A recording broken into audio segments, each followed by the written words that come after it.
দেওয়াল নেই, আছে ফুটো টিনের ছাদ আর শোলা টিকটিকির বাস। এখানে এমন দুর্দশার ছবি ঝাড়গ্রামের বাঁধগোড়ার আসন বণিকেন্দ্রে। দাবি প্রশাসনকে একাধিকবার জানানো হয়েছে, কিন্তু দুর্দশা কাটেনি অঙ্গনওয়াড়ি কেন্দ্রের।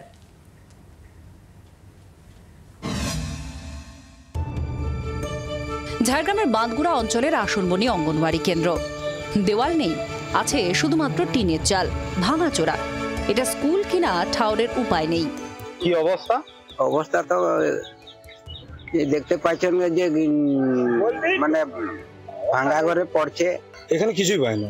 কতজন পড়ুয়া আছে এখানে? প্রায় শতাধিক পড়ুয়া আছে। আপনারা কি বাচ্চাদের পাঠাতে ভয় পাচ্ছেন? ভয় তো পাবোই। এখানে সাপ খোপের উপদ্রব আছে, এখানে জরাজীর্ণ অবস্থায় ভাঙা টিনের সেটের উপরে সবকিছু ঝুলে আছে। এর মধ্যেই ঝুঁকি নিয়ে চলে শিশুদের পড়াশোনা, যদিও বেশিরভাগ দিনে শিশুর বদলে আসে শুধুমাত্র টিফিন বাক্স।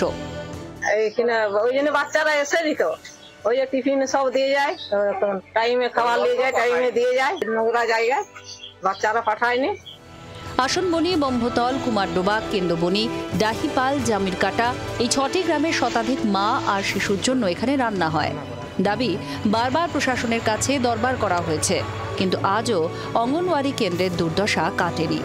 ঝাড়গ্রাম থেকে সৌরভ চৌধুরীর রিপোর্ট, জি 24 ঘন্টা।